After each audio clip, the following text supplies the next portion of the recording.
Boy, Dre got them hands. Open locker. Stand up. I want all the smoke. Hakeem was the only guy I couldn't break mentally. All that time, I was a football guy at first.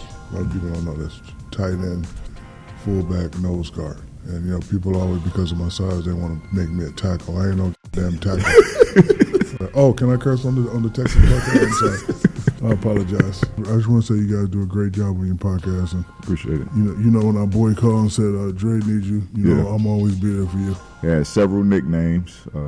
Shaq Diesel, the Big Aristotle. I don't know the other ones, but great friend, man, and just appreciate on time, unlike Late Joe. That's your new name, Late Joe. Appreciate you for coming on with us, man. We know you have a very busy schedule with Shaquille O'Neal, Shaq Diesel, so appreciate you for having us. Appreciate you having. I want to say congratulations to your organization. However, on that Monday night, and you know the Monday night I'm talking about, I'm taking all bets. Okay? Yeah, we know you're a huge Cowboys fan. But you're from Jersey. From New Jersey. Okay, we know Jersey, New York, that's like the mecca for basketball. How does a kid from Jersey end up at LSU? So, my father was a heavy juvenile delinquent who realized when he met my mother and I that he had to become a man, join the Army.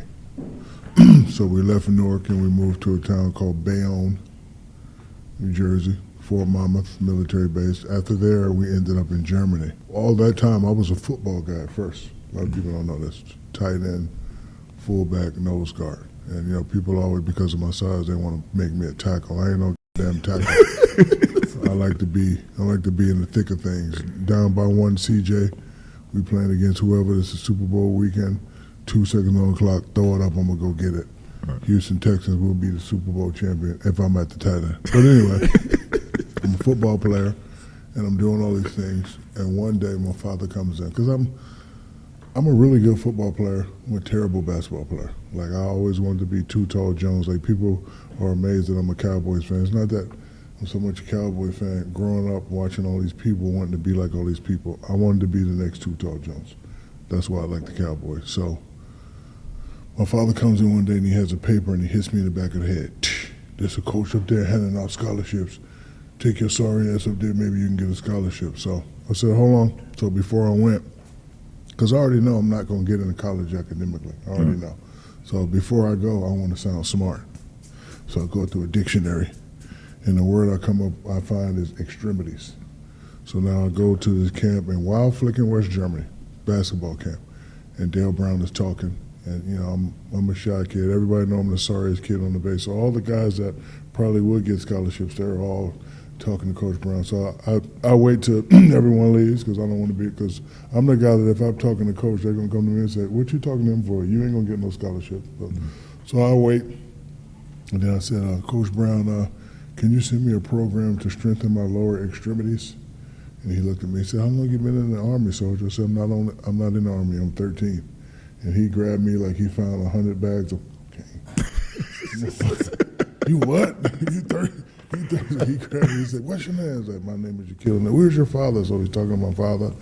My father's like, yeah, he's pretty good, but he's not really that good. So he sent me the program, and I'm like, man, I'm going to college. I did everything he said, wall jump, squats, running hills, and I still got cut my sophomore year.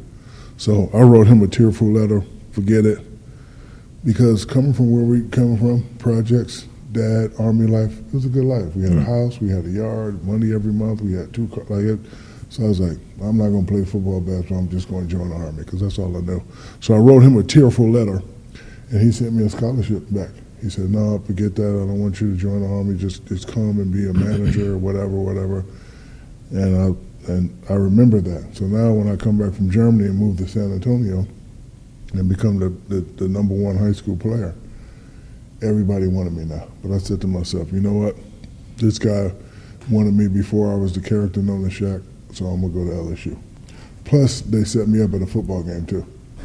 So on my recruiting visit, right, I'm at a football game, so the lights go off. If you want this kid from San Antonio to come to the game, come to LSU, everybody's screaming. So I turn around, the prettiest mugs in the world in my section. They all going, I'm like, me? I want to be your girlfriend when you come here. Man, I was like, Coach, I want to sign right now. They set me up. That's why I went to LSU. You ain't gonna ask me no question? I was going. I was going. Hour late. I was all in, big dog. But hey, I ain't want to fast forward because you talked about your education and everything, and obviously you got a plethora of degrees at your disposal now. Is that what led you to continue education and do all those things? I'm a mama's boy, and my family, my mother, has always been the one that's not impressed by anything. Mommy, you want this purse? Nope. Mommy, you want this house? Nope. You want they're a family. Like I'm the first one that had the opportunity to go to college, so they wanted me to take advantage of that. And my father did a good job of introducing me to what if. Like, Dad, I had 45 points. Yeah, but on that last play when you went baseline, what if you'd have blew your knee out? Like, education is the key to all things, So they were stressing that to me. So when I told them I was going pro, I gifted them with everything. But it was always, oh, babe, the house is cool, the car is cool, but when are you going to go back and get your degree? So I said, you know what, let me do that. So I got my bachelor's. That was the biggest smile I ever seen. Like I was like, why are you so happy? Because you're the first one in the history of our family to even go to college and have a college degree. On both sides, you're the first one. So I was like, wow. So now that I got the college degree, right, I'm in my business meeting with people, and let's just say me and you, like, you're Shaq, you're the agent, and I'm Pepsi. Hey, Shaq, how you doing? They would never look at me when they're talking business. Oh, man, we love that you and Kobe had a great game. And then they start talking to my guys like I wasn't in charge. I said, oh, okay. I'm about to fix this right now. But let me understand what they're talking about first. So that's when I got my master's in business, right? And then, so I brought the second degree home to my mother, the biggest smile on her face. And then she said, baby, we don't have any doctors in our family.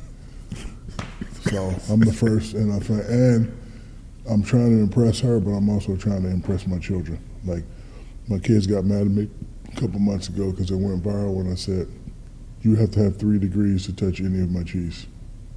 And I learned that being around organizations like this. I tell this story all the time. Mickey Harrison, who owns the Miami Heat, his mother left the son and the daughter $250 million each. There was a big article. Oh, when they're 18, you get $250 million. We all read the article. I'm like, damn. So I come in the locker room one day, this dude in the bathroom, cleaning the bathroom. On his knees, cleaning the bathroom, like just picking up jocks and all that. And I'm like, so I asked Mickey, I said, Mickey, no disrespect, but your son just got the big check. Why is he doing? He said, no. I run this big, Carnival Corporation, but when I first started, my dad had me down in the control room. I was taking out trash. I was doing this. I was doing that. So most people, they believe in nepotism, but they believe in respectful nepotism. So I tell my kids all the time, yes, I have a lot. We don't have a lot. I have a lot. But if you want to get to this level, you have to, work hard. And it starts, with that education. I've seen a few interviews you've done. I've seen the one you talk about where, they have to have 3 degrees to touch your G's. What motivates you? Like, what makes you, have that mindset? Because I know for me, like, and I could speak for, other guys that I know who play sports, we don't want our kids to grow up the way we did. And for you to have that mindset, like, it's really different compared to a lot of guys. It's not different. Like, we all treat our kids the same. Right. But we're all involved in this stat here. 60 to 70% of all professional athletes, when they're done playing, have nothing. I didn't want to be that. Right. So now if we give it to our children that easy, they will become that.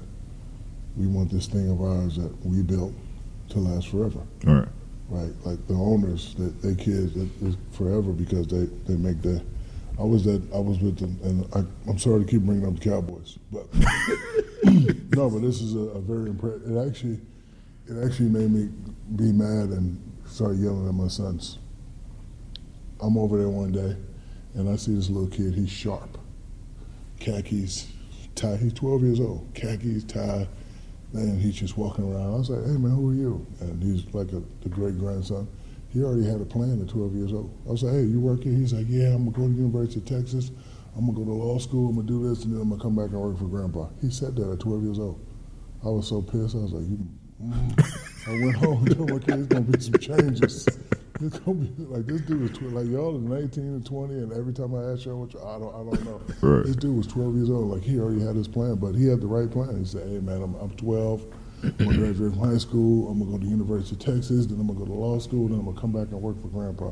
You know, Grandpa had him doing small stuff. Hey, take this to the office and, you know, take this to the PR, you know, to the PR FBI girl who always got her camera in your face. like, you know, he was doing little stuff. So it's that I just want this thing to last forever. And if we teach them that, and we kind of semi-force them, like from 0 to 18, we didn't want them to go through the stuff that we go through. But now that they're adults, the real world kicks in. And I always tell them, I say, hey, I'm not going to be here, but this can always be here if you make sure it's here. Like when I'm gone, like all my wisdom goes with me. So like if you don't get the same wisdom or more wisdom than I have, you won't know what to do with it. And you know, sometimes and my father told me something one time that didn't make sense, but it makes sense. Like my father was always hard on me. And he said, I know you don't like me. But you don't have to like me, you have to respect me. And it didn't hit me till he was gone. And I was like, damn, the guy who helped me build all this. And because I did respect him, I listened. So I told my kids that one day. They looked at me funny, but I meant it. Like I'm telling y'all, like, no, you can't have 5,000, but you can go, you know, write me a business proposal on why you need the 5,000. Like I'm trying to teach them. So sometimes they don't like me, and I told them, I said, bro, I think you gotta like me, but you gotta respect me. Because as a father, when they get 18, we realize they're not kids anymore. Right. You don't take them to Chuck E. Cheese and Universal Studios. Like, do your kids call you a lot? No. Yeah, The older they get, the less they call. Yeah, the older they get, the less. Yeah. Like, So my daughter's 15, so she's telling me she want to hang out with her friends on the weekend and stuff like that. So, you know, my daughter just tried to call me and, you know, bamboozle me. Dad, I'm going to Miami to a wedding. Can I stay at your house? Okay. With who? 3 of my friends. I said, why you want to stay at the hotel? The hotel costs some money. I'll send you some money, baby, because y'all not staying at my house. I just send you the money. Yeah. So how you navigate, okay, obviously we all kind of grew up with tough loving from our parents, which, you know, got us to where we were throughout our careers. So having kids, you know, from that 0 to 18 stage, how do you navigate that with your kids, you know, following your footsteps, but having the pressure, you know, obviously to live up to your name, you know? I used to stress to my kids early on, we don't need another basketball player. And I have 6, and I told them, whatever you want to be, I'm going to show you the way. But you also have to show me that you want it, right? I got Sharif, who was a really good player, had a heart problem, set him back, so he's still trying to get in. Tell him all the time, we own Reebok. Come help me get some youngsters at Reebok. So he's doing that. My other youngest son, Shakir, he's at FAMU right now. He's still trying to make it. I got 2 daughters. One graduated, one's about to graduate. My youngest daughter is at University of Florida. But I tell them all the time, we don't need another, like, will somebody please go to law school? Will somebody please be a journalist? Will somebody please go run a corporate? Like, we don't need another me. So I never really, you know, put that pressure on them. And I taught them early that pressure is when you don't know where your next meal is coming from. I told this story before, but I'm going to tell you guys. Playing against the Knicks one time, had a terrible game. Patrick Ewing destroyed me. My father called me 10 minutes after the game. Bring your ass home tomorrow. And I'm like, why? What you say? Yes, sir. So I had to, it was actually my first time chartering the plane, because he hit me with the military time. You better have your ass here. 1900. I'm like, 12, 19, damn, 7? Oh, so Jerome, give me a plane. So we get on the plane. So I'm at my father's house and I pick him up. And I was like, well, he's like, shut the hell up. So we ride and we see a homeless family. Not a homeless guy, a homeless family. A guy, a wife, 2 kids. And we sitting there watching. And then finally he said, you couldn't handle the pressure? And I messed around and said no, and he went off. You rich, spoiled, there ain't no pressure. You make $100 million, you go play the game. Pressure's when you don't know where your next meal is coming from, like this family. So my dad and the guy had a little relationship, because every time my dad passed, he'd give him some money. So my dad tells me, get out. It's 7 in the morning. He said, get out. I knew what he meant. He said, get out, and he drives off. So now I made contact with the family, and the guy was a proud guy. I said, hey, man, how you doing? Oh, Shaq, hey, your father would take care of. I was like, my man, what do you need? Man, I'm just trying to. So I knew a guy because I was investing in some apartments. I said, "Hey, Tony, you still got that 3-bedroom? How much? $3,000. All right, I'm gonna send you a chick for 36. So now I got him off the streets because if I don't do something, my father's gonna try to fight me when I go. I'm just letting you know it's gonna be a fist fight, right? So then I asked the guy, I said, "You need some?" "No, I don't want to take none." I said, "Well, what do you like to do?" "Hey man, I like to cut grass." "Hey D-Mac, you still got that yard company?" "Yeah." All right, I'm gonna send you a guy, boom, boom, and I'm gonna send you some money in case you don't have enough in your budget. I just need some money you pay him. So the guy was cutting grass, but when he said that, it didn't hit me till I got in the car. Pressure is when you don't know where your next meal is coming from. I don't really have pressure. I had a $100 million contract, 50, 70. I was doing movies. I was doing rap albums. So I taught my kids that early in the age. I said, it's unfortunate they're going to try to compare you to me, but don't worry about that. Pressure is when you don't know where your next meal is coming from. And they've navigated through life really good. Like I always tell people, and I hate using this word, I have 6 perfect kids. They're not really perfect, but they don't give me any problems. You know, the biggest compliment I got is, man, I was around your sons and their daughters and they're raised very well. That's the biggest compliment you got. Even though my father used to say, I don't want to hear that. I don't want to hear that. That's what you're supposed to do as a father. I was like, yes, sir. Oh, can I curse on the Texas podcast? I'm sorry. I apologize. Because I know the Cowboys let me say whatever I want. That's what I just And I've seen, like, you know, you be in stores and, you know, kids come up to you and you just be like, man, get what you want. I don't know if you was in a phone store or something, and some kids, they were saying like the kids would come in there and play with the laptops every day. And you were just like, hey, give them, you know, get them 2 kids laptops. Do you think that is from, like, you just told a story about your father. Do you think that's come from your upbringing with your father? Or I know how to go back in time. That was me. Right. I was the kid that before I got my Mercedes-Benz, I used to go up to the dealership and just look at it. I used to go in the corner and look at all the boys, and I mean, I want one of those. I was telling somebody the other day that jealousy also motivates me. See, a lot of people, when they get jealous, they go straight to hate, but for me, it's motivation. Like, if I see you got your podcast, I ain't gonna be like, my boy Dre, he ain't, like, I'm just gonna be like, I'm gonna just watch what you and Joe do, and then I'm gonna go start my own. So, you know, people look at all this business stuff that I'm doing. I'm just doing what I saw Magic Johnson do. Just doing what I see, you know, Michael Jordan do. It was an article in the paper one day. Me and my uncle was riding, and it was talking about the richest athletes. And you know, we all like titles. I knew I was in that thing.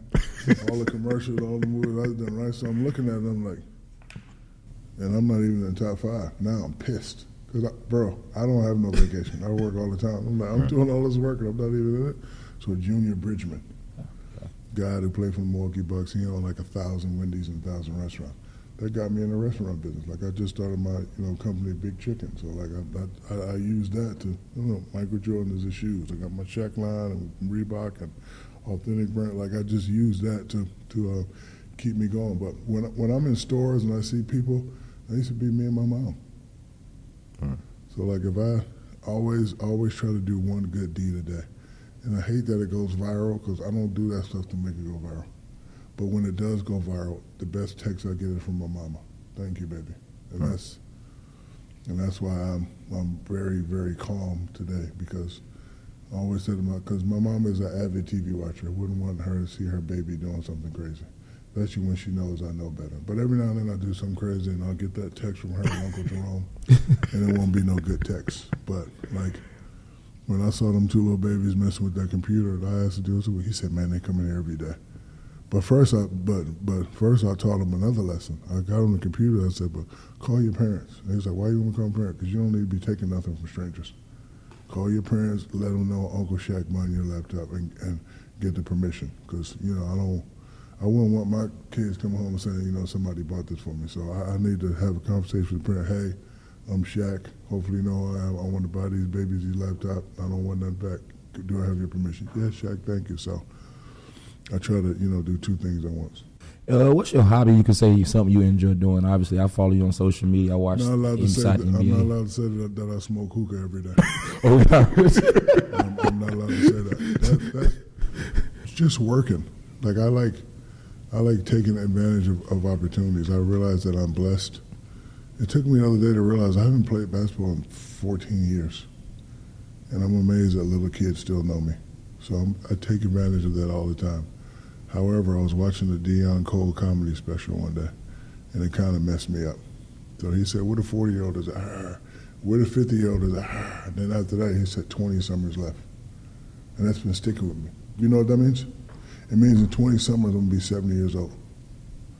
So I've been kind of like just trying to live every day and just have fun, because I'm 52 now, so which means I got 18 summers, I'm going to be 70 years old. I'm going to be an old man. So, you know, the fact that I'm still working and people still recognize me, I just try to stay blessed and just try to stay humble, you know, and I just try to be nice to people. And like I said, I go back to the inside NBA, because when you first got there, you know, I always like, man, Shaq gonna come on here, he gonna mess the show up, man, the camaraderie ain't gonna be right. And I've been watching this since I've been 15, 16 years old. And that's why you was late, huh? Kept me up all night on the East Coast time. You were supposed to come to my house in Orlando, and you missed that flight, and now you're late. Boy, I tell you.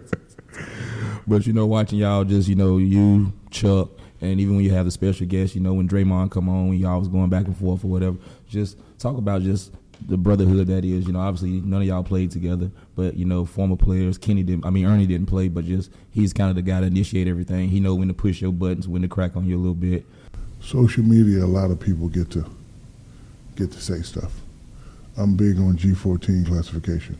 You have G19 classification. Now, congratulations on the Hall of Fame. Appreciate you. So I don't know much about football, but I know who you are. Right. So whatever you say is gold, right?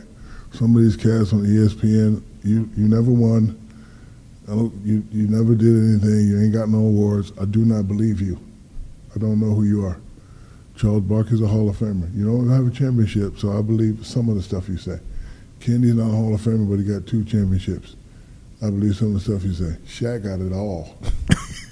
So when I speak, it should mean I know what I'm talking about.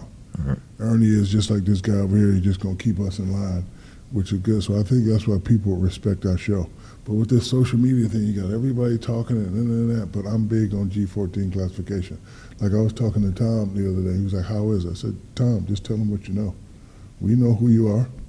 We seen you versus the Falcons down by 2-3 touchdowns, and then just have that run and come, like, so we know who you are. So when you guys speak, because I know what you've done, because I'm a fan of both of you, people listen. So make sure you give them the knowledge that they don't understand. Like fans are fans, but they don't know what we know. Right. Like it's easy to sit in the stand and go, "Oh man, you should have did that." No, you don't know what it takes. But after you have done what it takes and overcame that and won championships and you know, become a Hall of Famer, you are the voice of reason. So make sure you let people know who you are, and not in an arrogant way. Just tell stories. Right. Like me, like the problem I have with Chuck is he tried to get loud, but then I'm like, how do you know? There ain't no disrespect. Like, how do you know what it takes to win a championship when you lost? I've been there 6 times. I won 4, and I got MVP in 3 of them. So I think I know what I'm talking about, and that's the problem I have with social media versus us. But I'm big on G14 classification, and I know both of you guys have that, and people know that I have it. So you know, I think that's why people really respect our show, and they allow us to use humor. Like when I'm watching ESPN, I don't want to hear stats. I want to hear like CJ got great stats. I want to know why he's 5-1, because he's a good kid. He got good people around him. He doesn't hang out. He doesn't do this. And, you know, after practice, he comes back and go, like, that's the stuff I want to hear. Like, don't just say he threw 300 yards. Okay, that's CJ. He going to throw 300 yards on a bad day. Why? You know, you got that. I'm telling you, man, when I was here, I was squatting 500. CJ squatting 700. That's the stuff that people need to understand and hear. It's hard for me to watch a lot of people as far as like commentators and things of that nature, because like you said, I feel like a lot of people just be talking, like they don't really give facts. Yeah. Do you think I hate them. Right now, like with this space, the social media and all this stuff, do you think it's giving too many voices to people? It is, but you always need to listen to the right voice. And I always tell people, stop reading comments. My father told me a quote one day, right when social media started coming out. So I used to read comments. So he said, if a nobody can influence a somebody, then the nobody wins. But the question of the day is, who the f*** are you? Nobody. That's like a guy who never played football telling you, don't tackle like that. Right. And then you go back and change your tackling technique. Right. First of all, you have to identify who's talking. And if they're not here, why listen? Now, if Kareem would have said, go baseline, Shaq, you're going to the military, I'm going to go baseline. Can't nobody else tell me, Shaq, you're using too much power. Go, no, well, I'm going to use all his power and I'm going to try to knock his teeth out. I'm not changing. But like if Kareem or Will would have said, Shaq, this is the finals, you're not going to get that call, go baseline, I'd do it.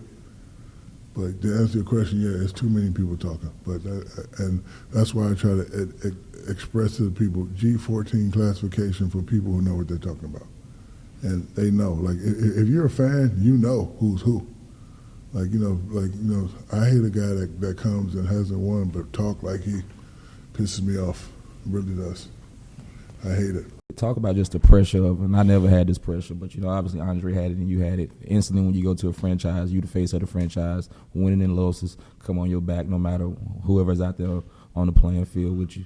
So when my father taught me that lesson, that pressure is when you don't know where your next meal is coming from. I just wanted to accept it. Like I just take everything and just put it in my pot. Like when I first got to LA, I know what the pressure was, but then Jerry West sat me down and said, hey man, I know you're doing rap and movies, but at the end you're either gonna be a bust or you're gonna be up there. Now I'm jealous my name ain't up there. This man just challenged me.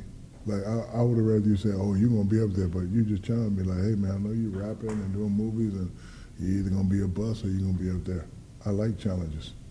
And not only the challenge, if I play well, I'm gonna get some more money. Right.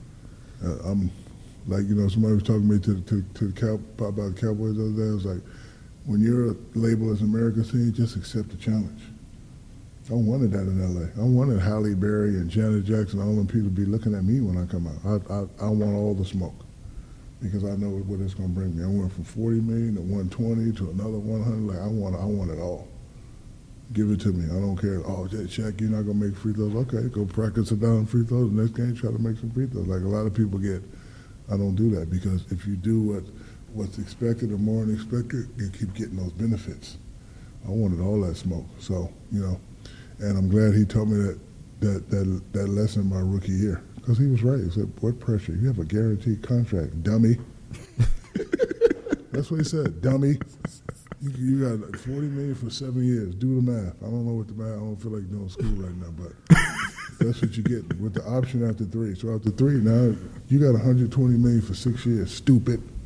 Like it's guaranteed. Like whether I average 28 points or 2 points, I'm still getting that for that 7 years. But now I want after that 7 years because I don't want to be part of that stat. Hey man, when cats stop playing, they don't have nothing. I want to get it all. That's what I'm working on now. So when I sit down, I want to be able to be like, okay, we good. Like I don't want to have to. So, I tell people just accept it. You're here because you're good enough. Now when they put all those offers in front of you, just go take it. Like don't be like, hey man, down by 1, throw me the ball. Goal line, Super Bowl, just throw it up. I'm gonna go get it. I'm gonna go Odell Beckham Jr. that one. And then run over to my boy Dre. We gonna be jumping. You're gonna be late coming to everybody gonna say you're gonna be late again. like I want all that smoke. So I tell people like any players that's watching this, accept the challenge because you're there. You was able to make it and buy your mom a new house. You want to keep your mama house? Step up. No, I understand that. That mindset was the same mindset I had. Like people was always talk about pressure. I'm like, it's a game. Like it's nothing pressure about it. Either you're gonna make the play or you're not. Period. So I had that same mindset also. You've been able to play, you say 6 championships? I want to talk to you about something. What? I just saw this the other day. Why you snatch that man helmet off like that? Man. This is the play I'm talking about right here. Let me see it. I didn't know that was you, dog. I promise I didn't know that was you because I was watching your thing and I was like, my boy Dre got them hands. Open locker. Stand up. And then like somebody made like a little statue thing of it. Yeah. Send me one of those, please, so I can put it in the house. I got to get one. I don't have You one. got one. No, I don't. I promise you I don't. Got them hands. I had to snatch and hit it. Ooh, my boy got them hands. Okay, I'm sorry about that. Go ahead. I've never played in the Super Bowl before. I've been to one, but never played in. I know it's different. I played in a championship in college, but just talk about like going to 6 finals, like the feeling. Like what is that atmosphere like? What is that like? The lesson I learned from going to the finals is don't celebrate until you complete the task. First time we went to the finals, we beat the great Michael Jordan, and I win so much money that. Who the last cat to beat Mike? Nobody beat Mike. Me. But anyway, we get to Houston. Hakeem was better than me, but I'm never going to say you're better than me. He's getting 31. I'm going to have 28, 29. But we beat him twice during the year. So after we beat Mike in the finals, we celebrate. The city, we doing pre-parades. I'm like, it's mine. That makes you lose focus. They smoked us. I got embarrassed. Like, Hakeem was the only guy I couldn't break mentally because before the game started, I'm going to talk about your mama. I'm going to blow you in your face. I'm going to find what section your baby mama and wife in. I'm just trying to do all that. I could never break Hakeem. So they whooped me. When you get disciplined by a drill sergeant, the basis of that is you never make the same mistake twice. So now, throughout my career, if I ever make it back to the finals, I'm killing whoever. And now I got Uncle Jerome with me that smacked me in the back of the head on the bench if I don't play well. And then not only that, if I don't play well, you got my father calling Uncle Jerome, and Uncle Jerome handed me the phone during the timeout. So, my first final, I started off crazy. So I'm coming to the bench, and Uncle Jerome got the phone. See? He got the old school phone, the flip phone. See? So I got to put the towel on my hand. Hello? This what I watch to see? It's the finals now, you know better. Yes, sir. So now I get someone around. Now I got to kill it because mommy and daddy watching. So I tried to put on a performance. And then I don't celebrate after winning the first game. We got to win 4 games. 4 games. So at that first time we got embarrassed, I said the second time I got a dominant. So I think it was Indiana. And Rick Smith used to kill me when I was younger. So now I got more madness. So now I got I'm averaging 28 during the season, I got to average 40. If I don't average 40, I don't feel like a complete player. So we win the first one, but now you get home and social media and people, bet you can't win another one. Now I'm pissed. So now I got the rage all summer. So when you win number 2, they win 2, but can you be like Magic and Kareem go? So now I got to win a third one. And then we win a third one, and then the fourth one, you're getting old, you're getting slow, then they trade you. But the answer to the question is, when you get there, don't celebrate until the job is done. It's fun, and I hate using this word because I don't believe it. It's a lot of pressure. And the only pressure I had is the pressure of people talking. I hate butts. Man, Shaq could be the greatest player in the world, but he don't, I hate butt.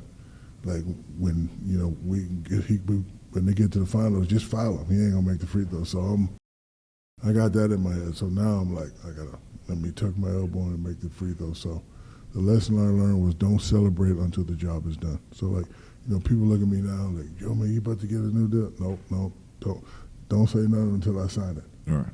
When I sign it, then I don't want to hear about what I'm about to get. When I sign it, then we can celebrate. How did you have time to kind of fit all this? Obviously, you retired now, so you can go and put your name on anything. But when you was playing, you was in the movies, rapping, all other things. You see people do it now, and it was frowned upon back then a little bit. People saying it's a distraction. It was frowned upon because the fans think they know about our life.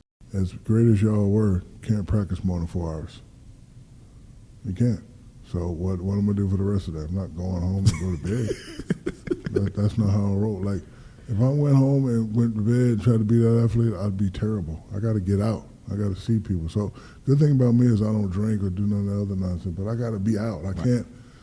So you want me to practice 3 hours a day then go home? No, man. Like, we practice from 10 to 12, and I'll put in an extra hour maybe. So that's 3-4 hours. And after that, all that stuff about people coming back late at night, yeah, okay. Any guy that did that against me, I'll still bust his ass. All that, you practice 4 hours and then come out of here. I don't believe that. You can only practice at maximum potential for 4 hours a day. And after that, you got the rest of the day. So for me, it's just taking advantage of opportunities. I didn't want to be a rapper, But when I went on the Arsenio Hall show and rapping my favorite rap group, my agent called and said, hey, man, they want to give you a 3-album, $10 million deal. I'm taking that money, man. I got to. My mama ain't never had nothing. I'm going to get whatever she want. And with this extra $10 million, whatever you want, mama. You got, like, it didn't hit me. Like, the little house we was living in, I thought that was a house. That wasn't a house until you see how them other people live. Yeah. So when I got to Orlando, I'm looking at this big old thing, and like I had to trick my mom and them first because they want me, take care of yourself first. Nah, I'm gonna take care of you first, lady, sir, man. So I got this big house, and before I gave her the key, I seen the biggest tears of mine. Like, Mama, this your house. How can you afford it? It's already paid for. So even if I haven't listened to what you said, this is paid for. You straight. We ain't got no mortgage. It's like, so that's. That stuff motivates me. So for me, it was just taking advantage of opportunities because my college professor told me big guys don't sell. I wanted to be the first. Like, he pissed me off. He made me jealous. We had to do a report, and he said, hey, come in with all the stuff that you would like to be sold in the future. So Shaq shirts, Shaq underwear, Shaq shoes. He's like, oh, unfortunately, Mr. O'Neal, big guys don't sell. So I've been taking advantage of all the opportunities, but I had to take care of that first, and I'm glad I had good people around me that understood that. Uncle Jerome and my father, Uncle Mike, they said, hey, man, we don't mind you doing all this. You got to play well. Big game tomorrow. Like, everybody know you threw a party last night, but your ass better get 40 tomorrow. Right. So every city I went to, I had a party, and Jerome like, hey, man, great party tonight, but I need 45 tomorrow. So, like, this has to be taken care of. Like, if you don't take care of this, none of that matters. So I was able to still take care of this and do all that stuff. Do you feel like you really had a lot of doubters, like, growing up? I still do, yeah. But that's what motivated me. And, I always mention my father because it's for him. I'm here because of him. Made sure I wasn't soft. And we all come from similar areas. I could never be soft. So and I'm glad he started me from here, because by the time I got to Texas, it just drove me crazy. Like, when I was in Texas, I'm averaging 40, 22, 7 blocks, but I'm not the #1 player in the world. They got these cats from New York and Kenny Anson and all these cats. So I get to the McDonald's All-American game, which I made because another guy from Texas, Matt Winstrom from Katy, Texas, he got hurt. Yeah, you remember him, Big Matt Winstrom? Yeah, he got hurt. So because he got hurt, we'll take the guy in San Antonio who's playing against the little kids. He could probably play. So I hear that. Now I'm pissed. So I get to the thing, and I always just want to hear Dick Vitale say my name. So I get up to him, and everybody's there, all America. They act like they don't know me. They got Nike bags and Nike jackets. I ain't got. So I walk up and say, "How you doing, Mr. Vitale?" And Dick Vitale looks me in my eye and said, "And you are?" Now I'm mad. I want to punch him in the face. So I look at him. I said, "What time is the game tomorrow, sir?" He said, "The game's at 12 o'clock." I said, "By 12:02, you gonna know my name." And I was mad. Everybody got new shit. I got my old high school green. I'm mad. I can't even go to sleep. But I already know what I do. First time I get it, I'm taking it coast to coast and I'm throwing it down. And I'm looking at them. So Conrad McCray, who was ranked to have me, I blocked the shot. Here's the play right here. I don't want to tell you the play. Watch the play right here. Anyway, I take it and I go coast to coast and I dunk it. Now he's screaming my name. So stuff like that motivates me. And like I tell people all the time, when you hear criticism, it can either break you or motivate you. But my mother taught me so, because I used to get really mad and get really violent. My mama used to say, "Son, before you get upset, see if there's any truth inside the criticism." Like when they say Shaq can't be the GOAT because he wasn't a great free throw shooter down the stretch. Can't say nothing about that. That's facts. So I don't even want to get into that, But you can't say nothing about me being the most dominant. I don't want to hear nothing about that. See what I'm saying? So there definitely is a lot of dollars. There will always be a lot of dollars. But if you're an athlete, if you're playing for the Texans, help that motivate you. So that's my message to all athletes, because it's something you can't control. So why worry about it? Anybody doubt you, read what they say and make them shut the hell up. Because I used to love making people shut up. Right. Like every time they say I don't make free throws, I'm looking for Stephen A. and all them. What you say? Did you say? That's why your team go home. Fuck out of there. Don't even talk to me. When you say dominant, you started the trend or made it popular. How many backboards you think you actually shattered? 10. And can you control that, or do you just know, is that a feeling? I wish I could say I did on purpose. I didn't. I didn't. It just happened. But another story going back to my dad. Sorry, I just missed him. I wish I could. And another thing, if you was friends with somebody and you had beef, forget all that. Today is the day you stop that. Make sure you call them, you check on them, your mom and your dad. I didn't get to call my dad before he passed away and just tell him thank you. But anyway, high school, I got 45. Crossing people up. This the third quarter. I finger roll a cat. My father walks on the court. Call a timeout. I said, man, we in the middle of the game. Call a timeout. So I call a timeout. My dad was 6'7", drill sergeant, cut. So I go outside. I'm cool, everybody. All my girls, my boys, and I walk out there. Come out here, man. What you want, man? He said, man, what you doing? I said, man, I'm working on my doctor in front of everybody. And don't you cry. But I'm glad he did it, because now I'm tearing the rim off every time I catch the ball now. I forget them jumpers, forget them. So he said, Dr. J, beat Shaq. And he walked back in, so now I'm at the bench, and I can't cry, because if I cry, when I get home, he's going to do something to cry about. I'm like, you know how when you get the spanking, you do hard, your mouth goes, shut your ass up. You go, stop breathing. So I go back to the bench, and the coach called the player and said, nah, throw me the ball. So now when I'm dunking, I'm this emblem right here. So jump man, right? This is dunk man. So in college, when the guy said make your own thing, I did this, and I own that emblem. So I'm dunking, I'm kicking, I'm trying to kick people. And then we went back home and he watched the tape. He said, see what happened when you dunk the ball? I noticed people were scared. And he's like, that's why I did that. Because you're 6'11", and you playing don't play little, play big. So he used to teach me little Karate Kid type lessons that I still use today. But so when I was dunking, I was just trying to dunk hard. So not you, but the opponent would be like, damn, he crazy. And that would make the game really much easier for me. And another weapon I used was this elbow. A lot of the football guys try to play strong. I'm trying to tear all that out. And if you could take that 2 or 3 times, I'll show you some respect. But a lot of guys, as soon as I turn, they doing that, and I'm laying it up. Funniest story is we playing Philadelphia, and my Uncle Jerome, the cat right there. We got a lot going on. Everybody know we're gonna beat Philly, but he want to make sure. So he comes in early in the morning, and I'm eating my cereal because I still like my Frosted Flakes. And he starts the paper down, and I don't want to read the paper because I don't want to hear all the praise. I don't want to see nothing. Like, what's up, Uncle Ron? Dikembe said he gonna play you one-on-one. No, he didn't. He got it highlighted. I'm the defensive. Rest in peace, Dikembe too. Yes. I love you, brother. Yeah. Rest in peace. Not rest in peace. I am the #1 player of the year. I don't need no double team. Now I'm mad. I'm mad. So I'm watching the art, like he's saying it, like I'm different player. I said, okay, so Uncle Jerome, don't let him play you one-on-one. So I gotta give it to him. But he was a great guy. But jealousy motivates me. Doubters motivate me. All this stuff motivates me. You have your hand in like so many businesses and things of that nature, man. Like it's definitely motivating to me to see where did that come from? Like, and I see you guys are doing it here. See, we know what it takes to be on a great team, aka a delegation. So you guys decided you want to do a podcast, and he looked like he's running things. Is that true?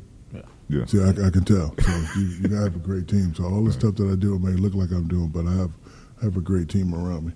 For example, my Shaq-alicious gummies are out. I don't know nothing about making no gummies. Right. Think about it. I don't have FDA or food approval and all that. So I do a joint ventureship with Hershey's.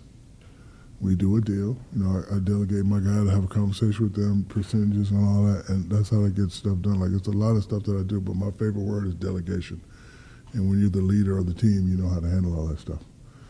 Like social media, I do all my social media, and Me and my chef, we do our food stuff. I'll make sure he's looking over the food stuff, and it's just a lot of things that I do. But being that I got that team championship concept, it all looks very, very easy. Like my own shoe deal. I don't know nothing about making shoes, so I do a joint venture with a company that knows shoes, and my deal is my deal.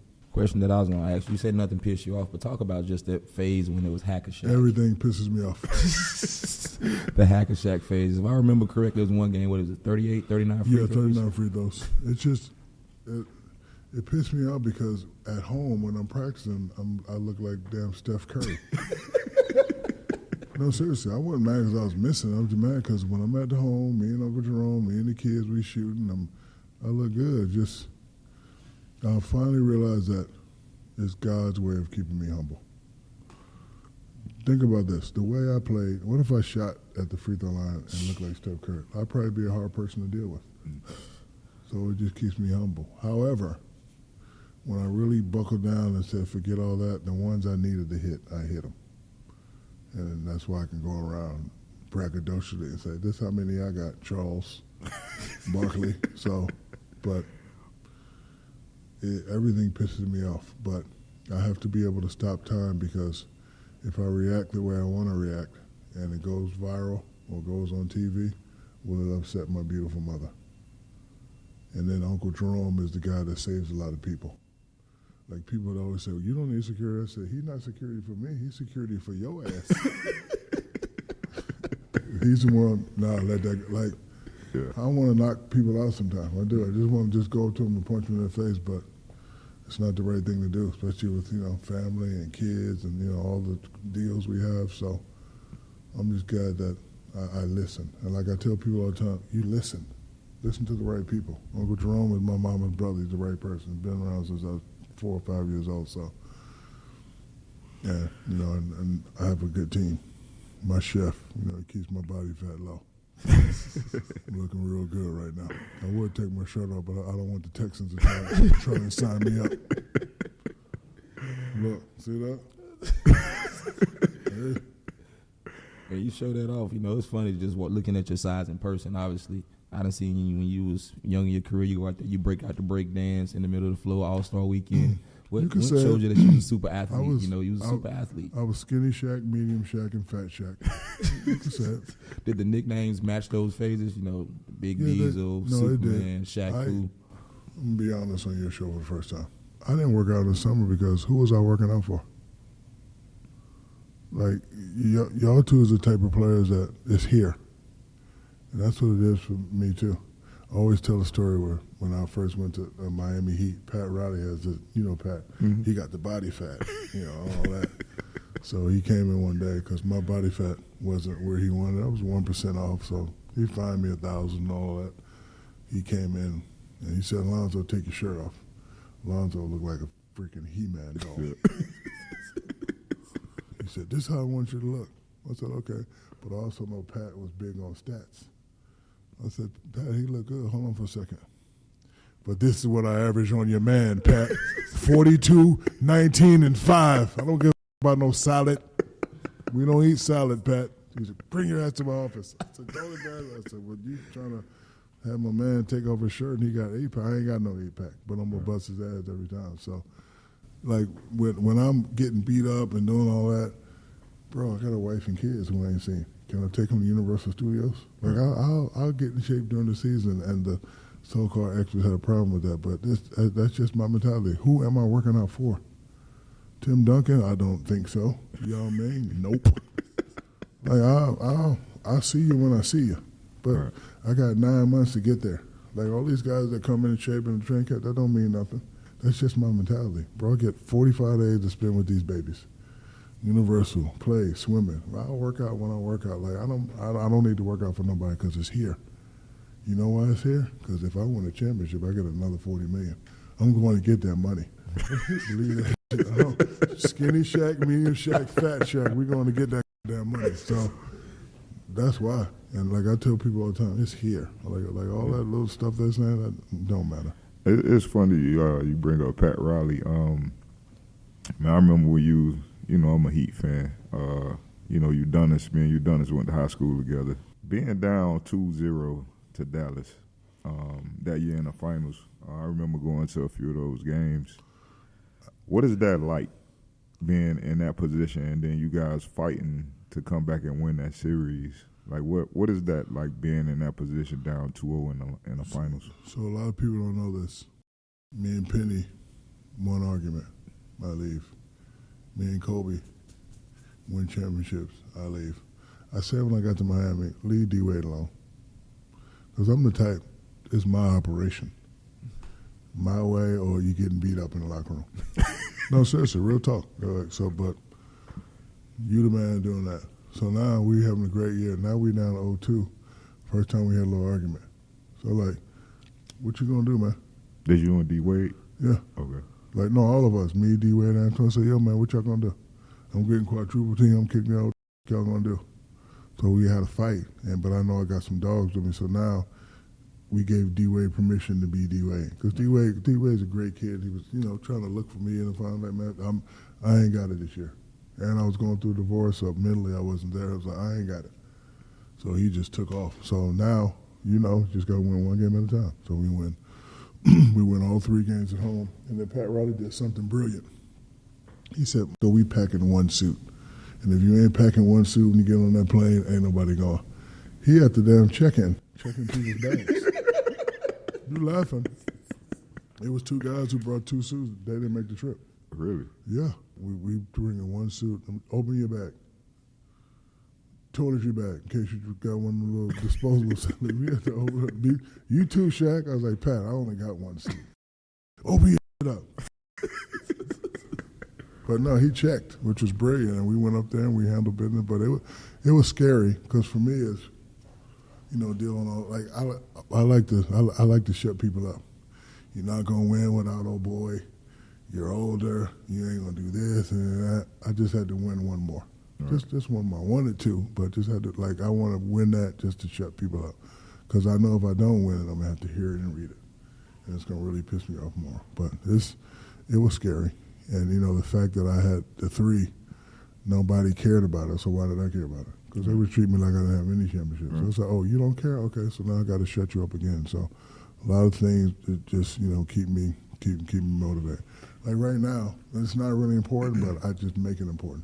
I want to be on that Forbes list, my boy. Not really, but that's just how I just keep me motivated. Because when I seen the article, I was like, well, I got to be number 1, 2, 3. I wasn't in that thing at all.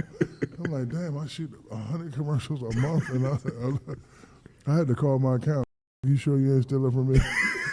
Kill your ass. He said, no, you worth this much. But the dudes that's up there, man, I would like to just be on that list, just for the sake of my children, for my family, not for me.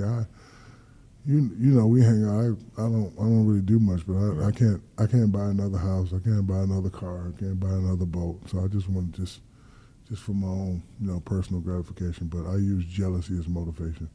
I think it's titled professional jealousy. See, a lot of us get jealous and start hating, but like my boy Dre in the Hall of Fame. Instead of hating on him, I want to be in the Hall of Fame. Find out what he did and do more. Like if Dre worked out from 10 to 12, you work out from 10 to 2, 10 to 3. And that's what I try to teach our young brothers. Use that as motivation to get what you want. Because they're giving this money away now. Yeah. Oh, they're giving us money. Like I wish I was 18 right now. No, you laughing. Real joke though. We talk about it all the time. To see if I can go back to a 15-year-old you. And I hate bringing his name up. People think I'm hating, but it's motivation. If Rudy Gobert is making $250, what the hell you think I'm gonna be making? And like people, you hate? No, I'm not. I'm using that. I mean, he's not a bad player. He's not a great player. He's this, but he's making $250. Right. $250. So if I can get good, I got $250. What am I gonna get him from a great? And that's all I be trying to tell these kids. Look at all your favorite players and do whatever they do and go copy it and use that as motivation.